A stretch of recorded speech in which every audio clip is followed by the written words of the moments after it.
All right. Hello, and welcome back to another fun-filled episode of the Hammercast. I am your host, Alex, the Hebrew Hammer Salkin, and joining me today is Matt Casturo, who is a doctor of physical therapy, very bright dude, and probably the guy I've learned the most about tendon and ligament strengthening from. It's very difficult to find quality information, maybe outside of physical therapy textbooks and a few other esoteric sort of Necronomicon type of books out there.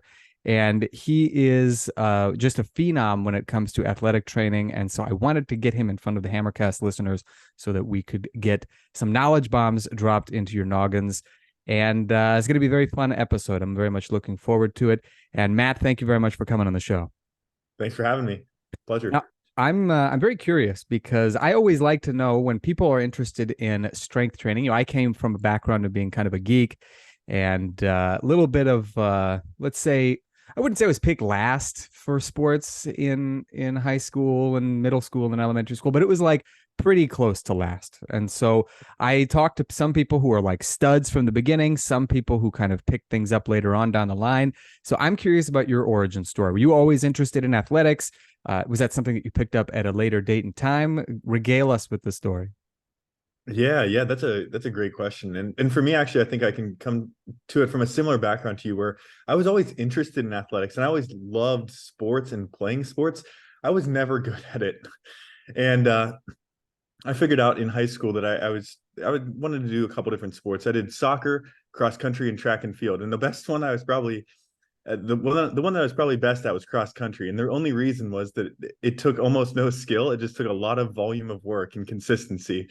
But interestingly, as I learned more about training, I started to see that even skilled sports have a lot of like tangible, concrete principles that you can learn. So even something like being able to dunk a basketball, it seems like it's so genetic, and obviously being tall and having some natural springiness helps, but there's also physical attributes, and you can break it down into real training science and achieve that goal if you want to.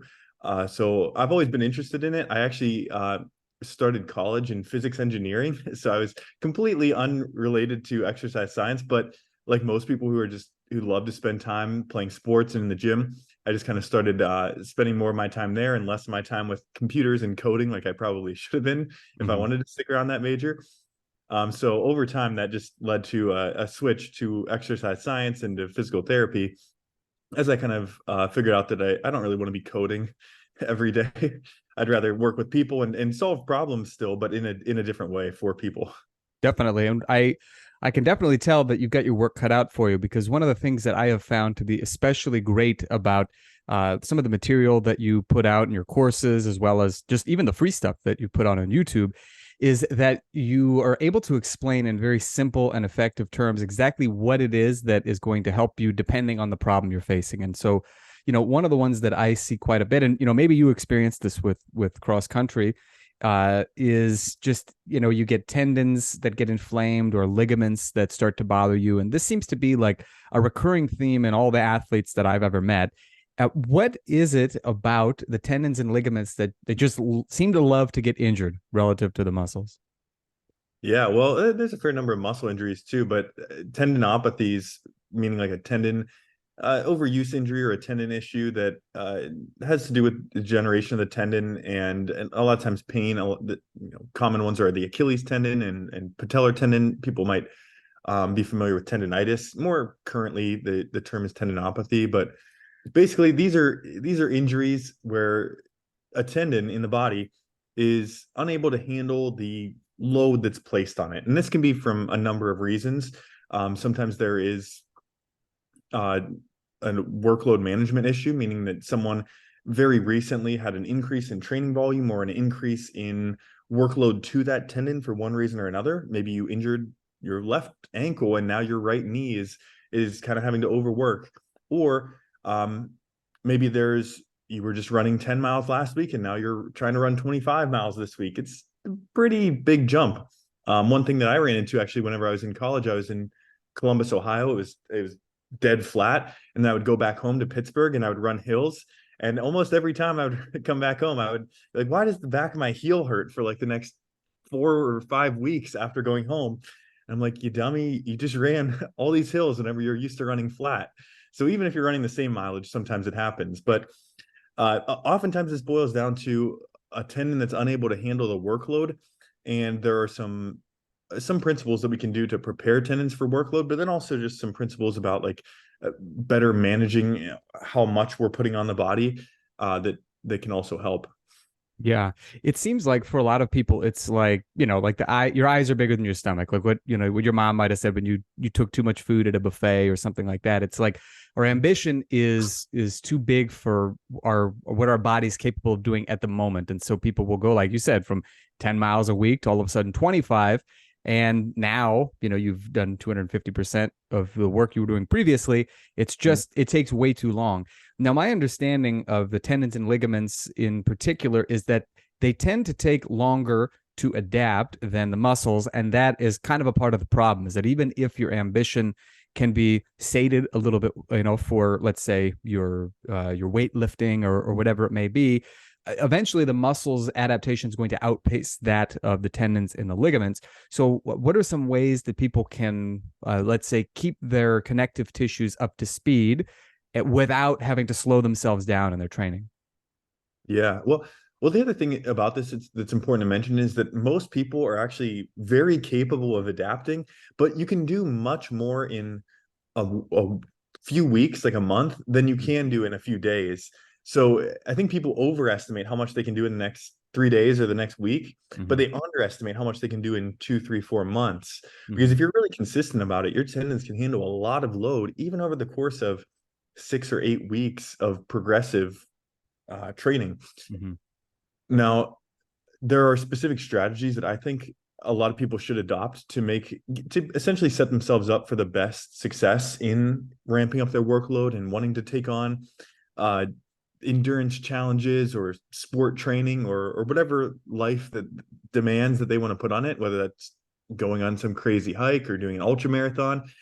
I think just we need to be smart about the way that we prepare for those events. And if we understand like some basic principles of tendon loading, I think we can actually prepare people pretty well for this. And some of those principles involve loading thresholds, which not a lot of people know about. Tendons, like you said, are fairly avascular, meaning they don't get a lot of blood supply. They don't heal quite as fast as muscles, and they don't necessarily respond to training quite as fast as muscles. So if you have a tendon injury, oftentimes it's a 2 or 3 month healing timeline to get back to full training. Whereas a muscle strain, a lot of times you're back in 4 to 6 weeks. In general, there's obviously grades to all of these injuries. But some of the principles of training that I want to emphasize, because I think a lot of people listening would be interested in adopting these for themselves to give themselves the best chance at avoiding or reducing their risk of running into these injuries. And a lot of this has to do with loading thresholds. And by loading thresholds, I mean how much load is actually required to make an adaptation to this tissue. And if you have a very flared up, degenerated tendon and it's really bad, that loading threshold is actually probably fairly low. Like something like a seated calf raise would be appropriate for some clients that I worked with that had, for example, their calcaneus removed in some serious accident, or they had like something where they're at a very, very low baseline and starting point. So oftentimes with these really significant injuries, loading thresholds are low, and we can start with pretty much anything in cause or response. But for moderate to well-trained athletes, these loading thresholds tend to be much higher than people realize, meaning that your typical 3 sets of 10 calf raises that you might see with body weight in a PT clinic, or if you Google exercises to strengthen your Achilles tendon or whatever, that's probably way below the threshold of what's actually required to make tendon adaptations to a fairly healthy athlete. Oftentimes, those thresholds are closer to at least what we would call 70% of maximum voluntary isometric contraction, which is a fairly complicated clinic, like research-based concept. That boils down to like a hard 8 reps for most people, a hard 8 to 10 reps, where you can't really do much more than that. And oftentimes that's kind of the minimum, is that 70%. Oftentimes we really need to push to 80% or 90% of our maximum contractile strength to really cause significant adaptations to these, again, already healthy tissues. Mm-hmm. So that's something I think people need to realize is whenever you're trying to, especially for these people like young basketball players or young runners that are trying to build this really robust patellar tendon or Achilles tendon to handle a lot of loading, it's not going to cut it if they're doing 3 sets of 10 wall sits or 40-second wall sits. Like that's probably fine as a starting point. It might temporarily reduce pain. It might be a good entry point, but we really need to build up to really more challenging exercises that are meeting these loading thresholds to really cause further tissue adaptation and give ourselves the best chance that we can at improving symptoms in that. Yeah. And one other thing too that comes to mind when we think of athletes, I very often think in particular of just people doing an excessive amount of kind of the same sort of thing over and over again. And so in addition to having problems with, let's say, the tendons and the ligaments and stuff like that, a lot of it, at least from my perception, maybe you can correct me if I'm wrong, a lot of it also seems to come from some degree of imbalance in some of the surrounding muscles. So if we think of, let's say, runners, they might have relatively strong thighs, but their hamstrings might be lagging behind. So is it a part of the, let's say, the rehab process to also strengthen some of these muscles that have been a bit more neglected? Or is that the sort of a thing that's kind of like related, but not directly so? And you may not focus on it right off the bat. Yeah, actually, I think it's really important to try to figure that out, and it's not obvious. It's not always clear because there's probably a combination of both for a lot of people. So, um, the way that I would approach this is there's two different ways to approach an injury, and if anyone's listening and they have a specific injury that they're trying to problem solve, or they're trying to problem solve an injury for someone else, I would kind of think about it in these two different ways. Number one would be a capacity issue. Like the actual tissue, the Achilles tendon doesn't have enough capacity to handle loading, and we just need to work on the capacity of that tendon. That's kind of one way to look at it. The second way to look at it is a more biomechanical approach, or like a load shifting strategy. Meaning, is this athlete putting more stress through the Achilles tendon for one reason or another than they necessarily need to be? Maybe they're running on their forefoot or the ball of their foot, and we actually want them to adopt more of like a midfoot strategy because they're trying to adopt distance running, and they have more of like a sprinter technique that's really Achilles dependent, and it's just not appropriate for where they're at right now. Or maybe they're you could have the same issue in like the knee or the shoulder. Maybe they're adopting some lifting technique overhead that's, because of limited shoulder flexion, putting more stress through the anterior shoulder. And yeah, we could build the anterior shoulder with capacity, like doing front raises or doing some direct like bicep tendon work, but they probably could benefit more from learning to spread out load by improving shoulder flexion, by improving some of the stabilizer muscles, and getting the supporting musculature to load the system differently. Mm-hmm. So I think it's hard to say because like each injury is going to be individual. A lot of times we do want to just directly load the tissue with the issue. I think that's really good advice. But in other cases, we can spread out load, and that can resolve symptoms as well. Sure, sure. Now you put out a very great guide recently, just this one-page guide on the patellar, or on training your patellar tendon, and doing so in a way that is going to help you. Obviously not taking the place of medical advice, so folks don't think that he's breaching some sort of an ethical thing, but had some really, really great insights on how to either rehab or prehab and the knee.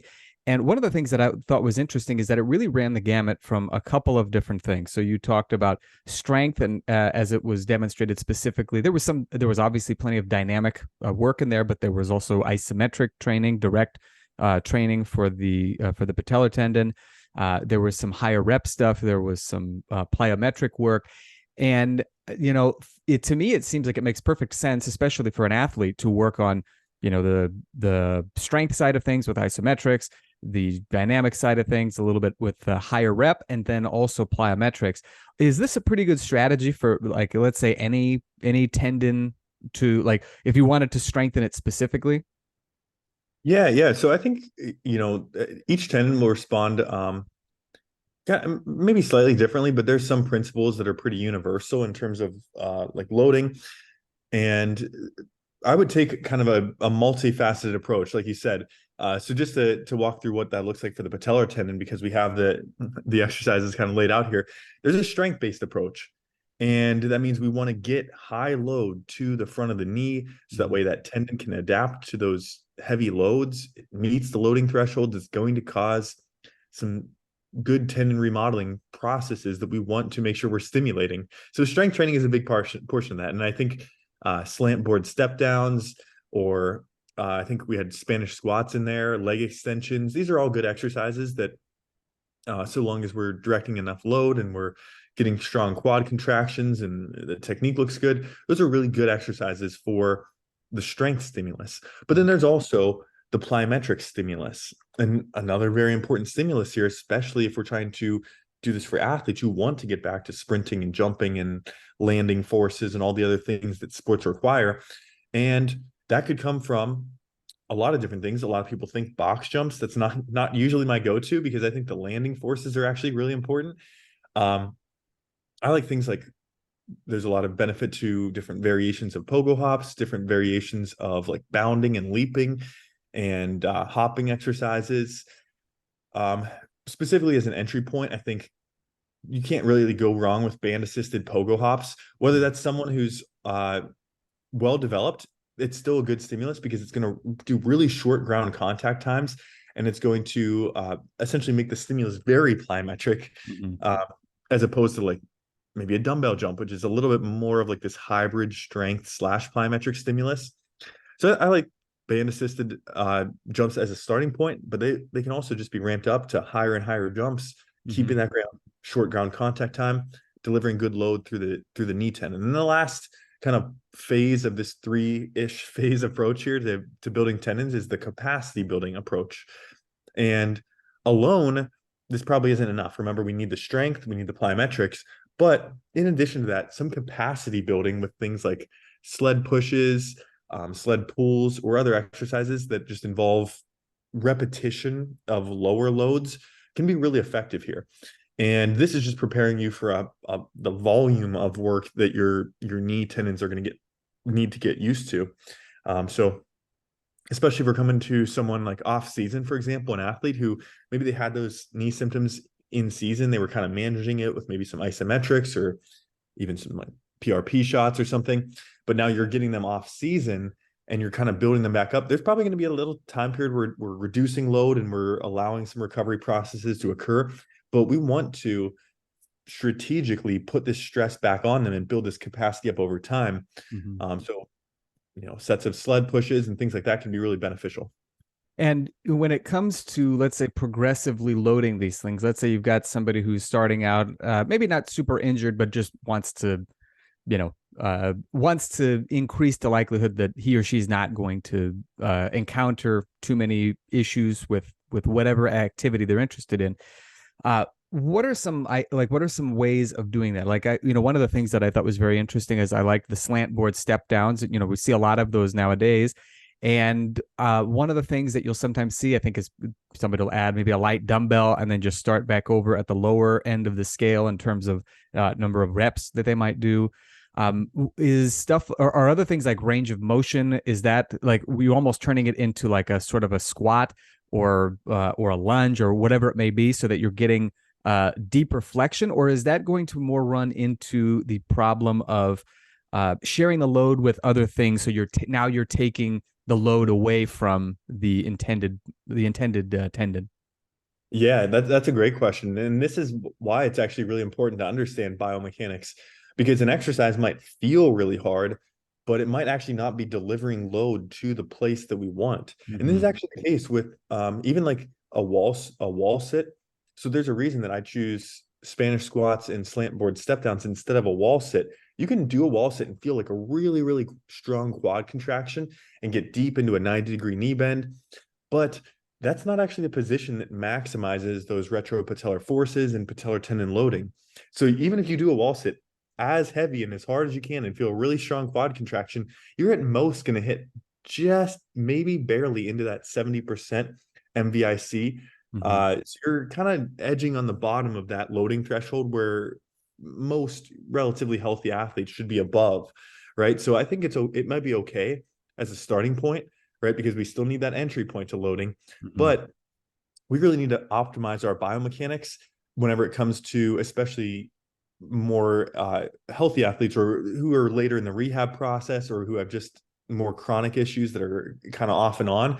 They probably can already start over that 70% loading threshold and with specific loading from a biomechanical perspective. So in the case of the patellar tendon, that maximal loading typically comes around like 135 degrees of knee flexion. Hmm. And if we think about like a leg extension machine, 180 degrees would be out straight, like you're kicked all the way out. Right. And then 90 degrees of, 90 degrees would be like bent all the way down. Some go even farther than that. But if you were like halfway between that, like 90 degrees all the way bent and like straight, you kind of like bridge like halfway there. That's about like that 135, 130 degrees, where we tend to see throughout a couple different areas of research that those forces through the patellar tendon are maximized. So that's where we would perform a Spanish squat. Whenever you think about a Spanish squat, for anyone who doesn't know, it's this exercise where you put these heavy bands around the back of your knee, and it has to be a big, thick band. Um, and you wrap the band around the squat rack. So you're kind of facing the squat rack, and you have the band pulling your kneecaps kind of towards the squat rack, and you're leaning back and you're kind of sitting down into a squat. And the torso has to be upright here. I see a lot of people making this mistake where they'll pitch the torso forward, and all of a sudden you're creating a hip moment Hmm. instead of a knee moment there. So we want to make sure that you're creating the knee moment, you're getting down, not into a full squat. It shouldn't be 90 degrees. That's another common mistake with this Spanish squat. But that kind of like half squat or quarter squat to half squat position. And then really just focusing on driving the knees back and getting that strong quad contraction. But similar degree of knee flexion with a slant board step down, similar degree of knee flexion with a leg extension. If we're doing like an isometric, we can just set it at that position and hold against the resistance, just maximize the weight stack and do it there. But yeah, in the case of like the patellar tendon, it's really important that we get the biomechanics right and we load in that position where we're going to deliver forces there. Hmm. Um, and other injuries will be different. For example, if you strain or pull your hamstring, um, you might progressively get into deeper levels of hip flexion because we actually want to introduce some compression and different biomechanics basically to the hamstring Hmm. progressively. But yeah, for the patellar tendon, that kind of moderate angle there, that like 130-ish is a really good angle to challenge your knee. And a lot of people miss that. They'll do the wall sits, they'll do some full range of motion stuff, but they're not really getting a really good, strong challenge right where they need it. Hmm. Um, and getting that right can be the difference between this front of your knee pain lingering for months and months, or you actually being able to solve it by meeting the loading thresholds, optimizing your biomechanics, getting multiple phases right to the rehab process. Hmm. So that's why it's again important to get these things right. I think it's very interesting too, because, hearing all these things, like for people who maybe for the first time they see a Spanish squat or slant board step down or some sort of like an isometrics drill for really any part of the body. If they were in a Yep. gym and they would see this, they would be like, I can't even figure out what he's trying to do, like, and obviously one of the things that's very cool is that we have in mind exactly what the strategy is. We're trying to strengthen this, particular tendon or these ligaments or whatever the case may be. Is it true to say then that you might have a strategy where, let's say you're doing like full range of motion with like a single leg or a split stance type of movement, and the patellar tendon might get strengthened as a result, but it's not being done efficiently because it's just one element in a variety of other things that are getting trained. Yeah, and you can see that if you look at some of the studies comparing like a leg press to a leg extension. Mm-hmm. And if you're just thinking maybe your lens or your introduction into this fitness space was through bodybuilding and muscle building, and you're just kind of thinking, okay, well, full range of motion is always better, Mm-hmm. and you have to do everything slowly, and you have to do like, all these like basic bodybuilding principles that are kind of taught to us. So if you're like introduced to those rules of the gym, then it makes it hard to evaluate these other exercises and see the value of them.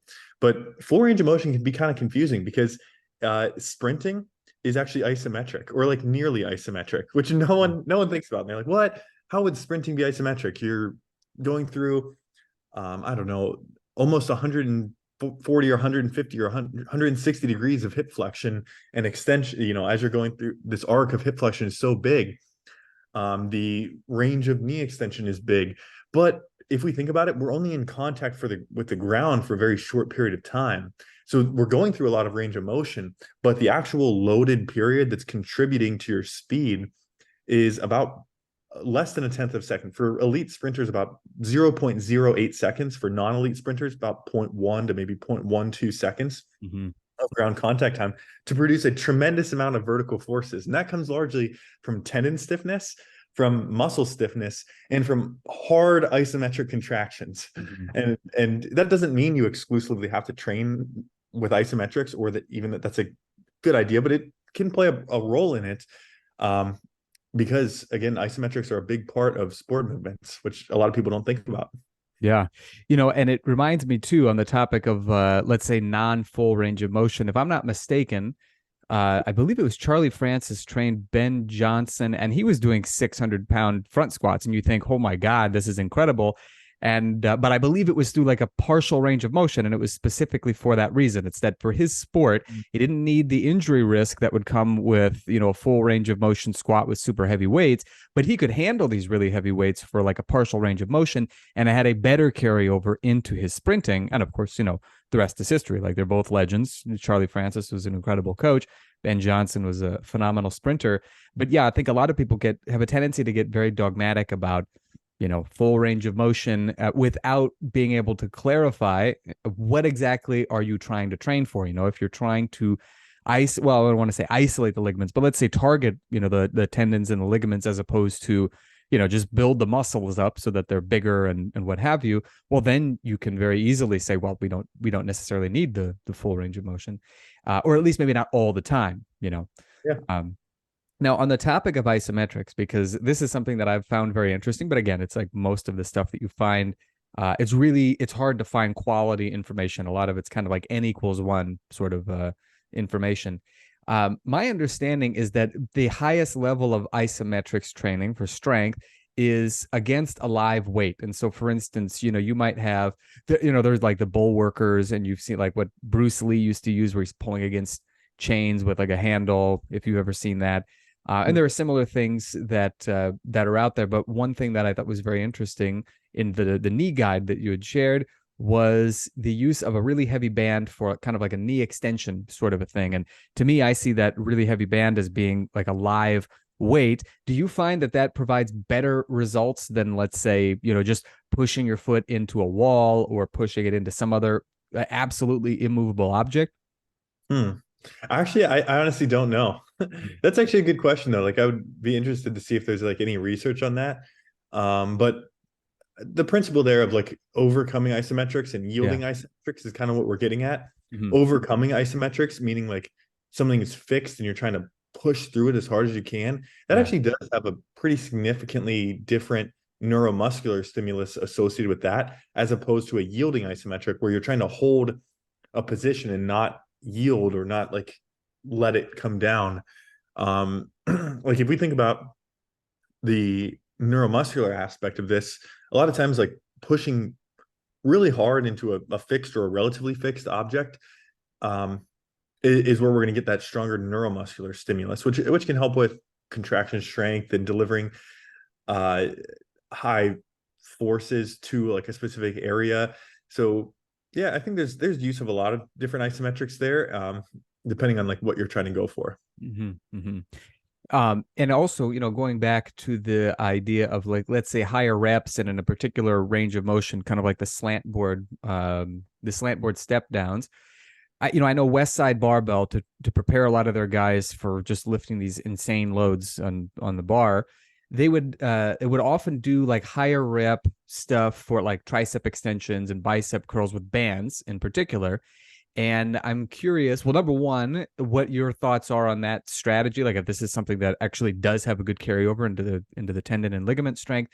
And two, if that same range of motion idea applies, where it's like if you're going through the full range of motion, maybe great for the triceps, might not be doing as much for the triceps tendon or biceps tendon or things along those lines. What are your thoughts on range of motion, let's say for training the arms with the same idea in mind, with full range of motion versus partial? Yeah, there's a couple things to unpack there. I don't know about the high rep band stuff. I think there's definitely some use to it, and there's definitely some cases where doing a lot of repetitions of band work actually can help with like tendon symptoms.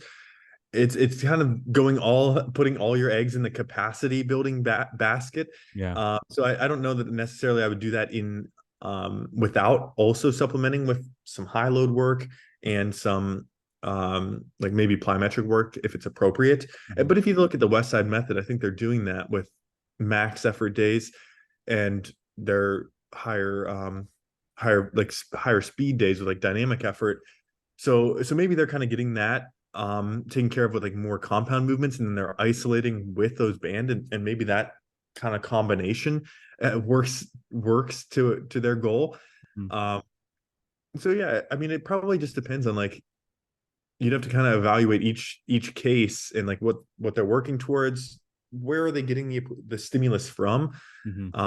Because someone who's just starting to load a specific tendon, their tricep tendon or their whatever tendon they're trying to load, and they're looking at these strategies. Remember that it's in conjunction with a lot of other training variables that they're not necessarily seeing. So even if it's like you're seeing these high repetition band exercises, it might just be that that's like the good complement to what they're getting from other aspects of their training, if that makes sense. Yeah, no, that makes perfect sense. You mentioned something interesting about plyometrics for the upper body. And so obviously that's a really important part of the preparation for any athlete, or most athletes, let's say, because there's an explosive component from, going from point A to point B as fast as you can, regardless of what the direction is. What does it look like for the upper body? Let's say if one of the things is that you want to either rehab or prehab, some of the let's say the arms or the forearms or something like that. What would plyometrics look like for something like that? Yeah, I don't know if you would be able to do that for the forearm necessarily, but there's a lot of throwing exercises that are really good. Sure. Direct more of the depending on like what type of throwing you're doing. There's a lot of single arm throwing variations that can be really good for the rotator cuff and some of the shoulder stabilizer muscles, Mm-hmm. but then can also have an effect down to some elbow issues that baseball players are having. So just improving, and this kind of comes down to two things, like building capacity of specific areas, but then also that biomechanics approach that we talked about before. If we can change the way that we're rotating through the spine and through the scapula and through the humerus, that can change oftentimes some way how we're loading through the elbow and how we're loading through the front of the shoulder. So it's like there's a lot of different areas that are working together here. But med ball throws are beneficial for so many different athletes, and there's so many variations that can be beneficial. I think you just have to get it right in terms of directing load to the right places and coaching it the right way, because you could see one med ball exercise performed 12 different ways if you have 12 different athletes in your group. Sure. And I've seen this so many times. So it just comes down to like directing the load and the rotation to coming from where you want to see it. Mm-hmm. So to sort of summarize what we've talked about then in terms of, being able to perform at a high level and either, let's say, rehab or prehab, with the obvious caveat being you should seek out professional assistance, either from Matt if you're in his area, or online or what have you, or somebody else who's in your area. Some of the things that are important is making sure that there's not one specific part of the body that's just overdoing it on, handling the load, like you pointed out, for some people with their knees or their Achilles tendon or what have you when they're running. Yeah. There's also the necessity to have a decent amount of overall balance in your muscular and mobility development. But then when it comes specifically to targeting the tendons and the ligaments, we want to do stuff that is going to build capacity, build strength, and then also make sure that we're focusing specifically on whatever the tendon is that is being focused on. And it may be full range of motion, it may be partial range of motion, but this is where it helps to have a professional who can guide you through these things so that you're not just feeling around in the dark and hoping for the best. Yeah, it can be tough sometimes to try to figure it out yourself, just because you don't necessarily know like what positions and what things should feel like.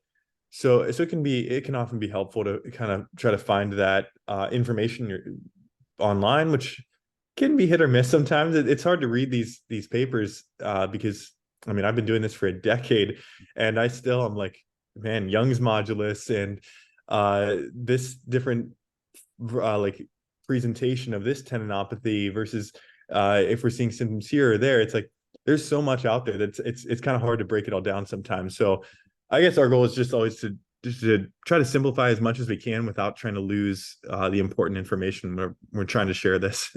Certainly, certainly. Yeah. And I have to say, that's why I'm glad that I found you and your material, because it's been really, really helpful in starting to learn how all this stuff fits together. So I don't have to, try to reinvent the wheel. There's somebody who's got the training and the professional experience who can actually guide me or many others. And hopefully many of the listeners will also take a hint and follow you and all this other stuff. And on that note, where is the best place to follow you, or where are the best places to follow you, like online and your email list and things like that?